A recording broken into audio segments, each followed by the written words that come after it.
Hello everyone, good morning সবাইকে। আবারও একটা মিনি ব্লগ নিয়ে চলে আসছি। সকালবেলা রোজকার ডিউটি যেমন ঘর গোছানো, বিছানা গোছানো, ঘুম থেকে উঠে সেই রকমই বিছানা গোছাচ্ছি। জানো তো একটা মজার ব্যাপার কী বলো তো, এখনও আমাদেরকে ব্ল্যাঙ্কেট গায়ে দিতে হয়।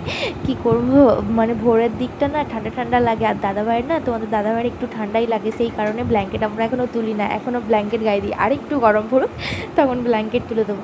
একটা কথা কী বলো তো, আগে যখন আইবুড়োবেলায় শ্বশুর বাপের বাড়িতে থাকতাম না, তখন মানে জীবনটা পুরো আলাদাই ছিল। এত কাজ টাজ করতে হতো না, কিছুই করতে হতো না, খেতাম দিতাম, ঘুরতাম, মায়ের সঙ্গে একটু মানে করতাম, মজা করতাম, ব্যাস।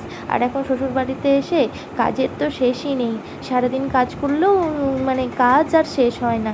তারপর এখন বাবানকে নিয়ে আরোই তো কাজ। তারপর দেখো একটা শখের, আমি একটা সেলাই মেশিন কিনেছি, তো সেলাই মেশিনে তো বসাই হয় না, টাইম নিতে হয় না। তারপর এত ধুলো, সেই কারণে আমাকে চারিদিক পরিষ্কার রাখতেই হয়। আর বাবান তো নিচে খেলে, সেই কারণে আরোই পরিষ্কার করতে হয়। আর সকালে গিয়েছিলাম ছাদেতে, বাবানের যে কাপড় জামা ধুয়ে মিলতে যাই, আর ছাদে এত রোদ বেরিয়েছে আর এত গরম পড়েছে এখনই, সেই কারণে বেশিক্ষণ থাকতে পারা যায় না, মাথা পুরো ধরে যায়। তাড়াতাড়ি মিলে চলো তোমাদের গাছগুলোকে দেখাই।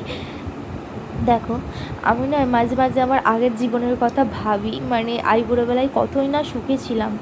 মানে অ্যাশ করতাম, আইবুড়োবেলায় খেতাম দিতাম ঘুমাতাম, অ্যাশ করতাম। আর এখন সেইগুলোই মনে পড়ে খুব, যে আইবুড়োবেলায় কী সুখে ছিলাম। মা খাবার করে দিত, দুবেলা খেতাম, শুতাম, ঘুরতাম, ফোন ঘাঁটতাম, এইসবই করতাম। চলো বাদ দাও।